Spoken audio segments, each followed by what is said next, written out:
وہ تو اپنے ناشتے میں کسی کوئی شریک ہی نہیں کرتا تھا، میں بھی بیٹھا ہوتا تھا بعدوں ابھی بھی جو ماشاءاللہ سے ان کی صحت ہے ہارون صاحب، مجھے تو انہوں نے کہا کہ میں نے کہا میں ناشتہ نہیں کیا، میرے لیے کوئی ناشتہ کے لیے لاؤ. تو یہ ایک عالم دین یہ کہتا ہے کہ ہم فیصلہ نہیں قبول کر سکتے، حالات جو کچھ ہمیں بتا رہے ہیں ہم اسے قبول نہیں کرتے، ہم اسے بدل ڈالیں. انہوں نے کہا تیزی سے فیصلے کرو، تیزی سے حرکت کرو. تیزی سے فیصلے کرنے کو تیزی سے حرکت کرنی ہوگی. کیا تیزی سے آپ اس کی طرح تیزی سے حرکت؟ یہ دونوں ہم عمر ہیں مولانا فضل الرحمان اور عمران خان تھوڑے سے بڑے ہیں مولانا فضل الرحمان سے. وہ تو 90 منٹ ورزش کرتا تھا، ابھی 20-30 منٹ تو کرتا ہے. ٹھیک ہے، وہ صحت مند غذا کھاتا رہا ہے. وہ تو اپنے ناشتے میں کسی کوئی شریک ہی نہیں کرتا تھا، میں بھی بیٹھا ہوتا تھا بعدوں. ابھی بھی جو ماشاءاللہ سے ان کی صحت ہے ہارون صاحب، مجھے تو انہوں نے کہا کہ میں نے کہا میں ناشتہ نہیں کیا، میرے لیے کوئی ناشتہ کے لیے لاؤ. تو 2-3 کیلے اور 1-2 کنو لے. میں نے کہا بھائی صاحب انڈے فرائی کر کے لیں، کنو اور کیلے کا ناشتہ نہیں ہوتا.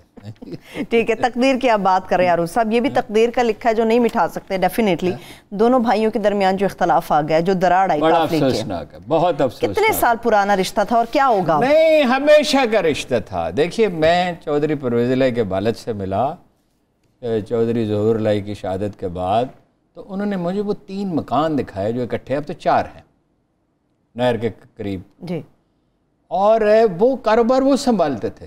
اب بھی کاروبار چودھری پرویز الہی اور ان کے بچے سنبھالتے ہیں زیادہ تر. اب یہ جو باہمی مخاصمت ہے، جو پنجابی میں شریکہ کہتے ہیں، حسد ہے، تو وہ لے بیٹھا. قرآن مجید کہتا ہے اولاد ایک فتنہ، مال بھی فتنہ ہے، اولاد بھی فتنہ ہے. جب اس سے محبت کرنے لگو گے، چودھری شجاعت میرا نہیں خیال کہ کبھی یہ کرنا چاہتے ہوں گے، بیٹوں نے کرایا. اور طارق بشیر چیمہ صاحب اتنے ڈسٹرب تھے، ابھی کچھ دیر پہلے میں نے دیکھا، کوئی جس کی کوئی حد نہیں ہے. اب یہ نوبت یہاں تک آ گئی، دیواریں اٹھا دی گئی ہیں. چودھری شجاعت اپنے گھر میں بیک سائڈ سے جاتے ہیں. جب زرداری صاحب ملنے کے لیے گئے تو انہیں پچھلی گلی سے آنا پڑا. اس حد تک ملازم اکٹھے ہیں، کھانا ایک جگہ پہ پکتا تھا، کپڑے ایک جگہ پہ دھلتے تھے. وہ پورا ایک نیٹ ورک سسٹم ہے، بہت بڑا سسٹم ہے. اس گھر میں ہمیشہ یہ ہوتا تھا کہ میٹنگز ہوتی تھیں، کچھ 100 آدمی آ جائیں گے، 200 آدمی جائیں، ان کے لیے کھانا پکایا جاتا تھا. میٹنگز ان کے گھر میں کیوں ہوتی تھی؟ مرحوم چودھری ظہور الہی کے گھر میں کیوں ہوتی تھی؟ کہ بھائی وہ ہر چیز کا بندوبست تھا وہاں. حتیٰ کہ وزیر وزارت عظمیٰ سے ہٹا دی گئے نواز شریف صاحب، وہ اسلام آباد میں رہنا چاہتے تھے، انہیں گھر کی چابیاں پیش کی گئیں کہ آپ یہاں رہیں. یہ سارا ان کے اتحاد کا، اتفاق کا نتیجہ تھا کہ مل کے چلتے تھے. کچھ کام، زیادہ کام یہ کرتے. چودھری ظہور الہی تو کبھی انہوں نے کاروبار میں زیادہ دلچسپی نہیں لی، وہ تو PR کا کام کرتے تھے. چودھری پرویز الہی کے والد جو بڑے تھے ان سے، وہ کرتے تھے کاروبار. اب بھی پرویز الہی صاحب کا اور ان کے صاحبزادوں کا کاروبار میں زیادہ عمل دخل تھا. ٹھیک. اب یہ دیکھیے ان کی بہن ان سے بیاہی ہوئی ہیں، ان کی بہن ان سے بیاہی ہوئی ہیں، ایک دوسرے کے چچا زاد بھی ہیں اور ایک دوسرے کے بہنوئی بھی ہیں، برادر نسبت بھی ہیں. بڑی افسوسناک بات ہے. بہرحال اب یہ ہو چکا ہے، انہوں نے کہا ہم نے نکال دیا چودھری شجاعت کو، فیصلہ کر لیا. اور طارق بشیر چیمہ یہ کہہ رہے تھے یہ کیسے نکال سکتے ہیں، کوئی اجلاس نہیں ہوا، سینٹرل کمیٹی کے اجلاس کی بریفنگ کامل علی آغا کیسے دے سکتے ہیں. لیکن واضح طور پر اکثریت جو ہے وہ پرویز الہی کے ساتھ ہے. اور چودھری شجاعت صاحب نے اتنی بڑی غلطی کی ہے، پارٹی کو میں کسی کو پتہ ہی نہیں ہے کہ انہوں نے خط لکھ دیا. خط زرداری صاحب لکھوا رہے ہیں، ان کے تعلق ہے کاف لیگ سے، اور خط ہے اسپیکر کے پاس، ارکان اسمبلی کو نہیں پہنچا، چودھری پرویز الہی کو نہیں پہنچا. مسلم لیگ ہاؤس اب کس کے پاس رہے گا؟ مسلم لیگ ہاؤس چودھری پرویز الہی کے پاس ہے. یہ مسلم لیگ ہاؤس میں پہلا قبضہ نہیں ہے، اس پہ کئی دفعہ قبضہ ہوا ہے. ایک دفعہ چودھری ظہور الہی مرحوم نے کیا تھا جب ضیاء الحق سے ان کی انڈرسٹینڈنگ ہو گئی تھی. پھر ایک دفعہ جب کاف لیگ بنی تھی انہوں نے جا کے قبضہ کیا تھا. وہ پیر پگاڑا کے بڑے تحفظات تھے کہ ان کے مہمان تھے، ان کے آدمی یہاں ٹھہرے ہوئے تھے مسلم لیگ ہاؤس میں. وہ چودھری ظہور الہی کی ملاقات ہوگی، ضیاء الحق سے انہوں نے کمنٹ کر لیا اور جا کے دفتر پہ قبضہ کر لیا. پارٹی کے صدر تو اس میں پیر پگاڑا تھے، پھر وہ انہوں نے الگ گروپ بنایا جس کو مسلم لیگ فنکشنل. اب تو کاف لیگ کے 2 حصے ہو گئے نا، ایک پرویز الہی گروپ ہے، ایک شجاعت گروپ ہے. سیاست کا بٹوارا ہو گیا، کاروبار کس کے پاس رہے گا؟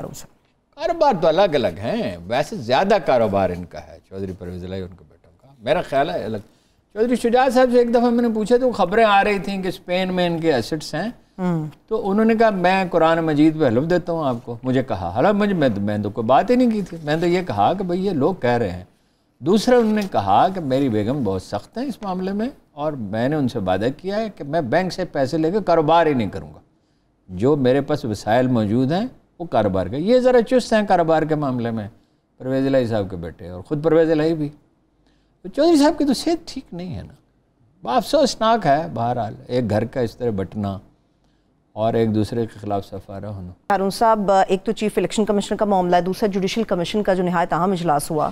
دیکھیے یہ خبر مجھے تو براہ راست میری معلومات نہیں تھی، خبر ہمارے جو سب سے اچھے کورسپونڈنٹ ہیں انہوں نے بھیجی ہے کہ جوڈیشل کمیشن کے اجلاس میں اختلافات ہیں. چیف جسٹس کے نامزد کردہ 5 ججز کی اکثریتی ارکان کے مخالف. جو چیف جسٹس کے نامزد کردہ ارکان ہے نا وہ اکثریت ارکان، ووٹنگ کرائی گئی. چیف جسٹس کے نامزد کردہ ججوں کے خلاف 5 ووٹ آئے. Justice Faiz Isa, justice Tariq Mahmood, attorney general, وفاقی وزیر قانون اور نمائندہ پائی. یعنی یوں کہیے کہ بائی اینڈ لارج حکومت کے اور چیف جسٹس کے درمیان اختلاف پیدا ہو گیا. چیف جسٹس کو دیکھنا ہوتا ہے، بعض لوگ جانا نہیں چاہتے سپریم کورٹ میں. یہ ہے سپریم کورٹ، ہائی کورٹوں سے سپریم کورٹ میں لوگ جائیں گے. یہ صرف سینیرٹی پہ نہیں جاتے. مطلب کہ سینئر آدمی وہ سمجھتا میرا ہائی کورٹ کا چیف جسٹس بننے کا امکان ہے، وہ نہیں جانا چاہتا. پھر چیف جسٹس نے دیکھنا ہوتا ہے کہ وہ اپنی ٹیم تشکیل دے رہے ہیں، تو بعض اوقات وہ زیادہ کمفرٹیبل ہوں یا زیادہ وہ ان کی نگاہ میں کانفیڈنٹ ہوں تو انہیں بلایا جاتا ہے. اس پہ بھی اختلاف ہو گیا. اب ہر کہیں یہی حال ہے، آپ ایک سسٹم میکنزم بنا بھی لیتے ہیں لیکن عمل نہیں کرنا چاہتے. ٹھیک. اور مجھے اس میں اندیشہ یہ ہے، کل تک اس کی تفصیل آ جائے گی، کہ یہ حکومت کا نے کیا ہے. یہ جو درار ڈالی گئی سپریم کورٹ میں جہاں تو ان کا ٹریک ریکارڈ یہی ہے نا. جسٹس قیوم سے ساز باز، چیف جسٹس پہ حملہ، اپنے مرضی کے جج مقرر کرانا، اپنے مرضی کے جج مقرر کرنا. چیف الیکشن کمشنر کے معاملے کو لے کر کیا عمران خان صاحب اور ان کی پارٹی جوڈیشل کونسل کے اندر جائے گی ہارون صاحب؟ طریقہ کار آبویسلی ویسے تو چیف الیکشن کمشنر کو مستعفی ہونا چاہیے. ایک متنازع آدمی الیکشن کمشنر کیسے ہو سکتا ہے؟ دیکھیے اعتراض حکومت پہ ہوتا ہے کہ وہ دھاندلی کرتی ہے، کبھی اسٹیبلشمنٹ پہ بھی لوگ اعتراض کرتے ہیں، کبھی مختلف پارٹیوں پہ. چیف الیکشن کمشنر پہ بھی کبھی اعتراض ہوتا ہے کہ وہ دھاندلی کر رہا ہے. یہ تو ایسے ہی چیف الیکشن کمشنر ہیں جن پہ اور عجیب آدمی ہے، ایک آنریبل آدمی، اس کو مستعفی ہو کے اپنا گھر جانا چاہیے اور ایک ایسا آدمی مقرر کرنا چاہیے جس میں کسی کو اعتراض نہ ہو. صحیح. ٹھیک ہے.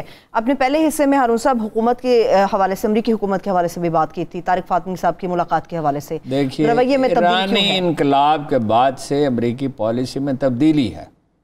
وہ سمجھتے ہیں پاپولر لیڈرشپ کو نہیں روکنا چاہیے. بعد میں چاہے وہ اس کے خلاف سازشیں کرتے رہیں. ایران میں رجیم چینج کے لیے مستقل فنڈ مخصوص کیے گئے، لیکن وہ ایک پاپولر لیڈر کو نہیں روکیں گے. انہوں نے بر وقت اعلان کر دیا پاکستان کے بارے میں کہ جو بھی حکومت ہوگی ہم اس کے ساتھ کام کریں. وہ کیا یہ چاہیں گے کہ پاکستان، دیکھیں نا عمران خان جیسا آدمی تو کچھ بھی کر سکتا ہے اگر اسے موقع ملے، لیکن میرے پاکستان کی پالیسی نہیں، اور عمران خان کو یہ پالیسی نہیں ہے کہ بالکل چینی گروپ میں چلے جائیں، اس میں کیمپ میں چلے جائیں. تو وہ ان کی پالیسی یہ نہیں ہے. وہ دیکھو نا ہوش مند لوگ ہیں نا، ہماری طرح جذبات سے مغلوب تو نہیں ہیں.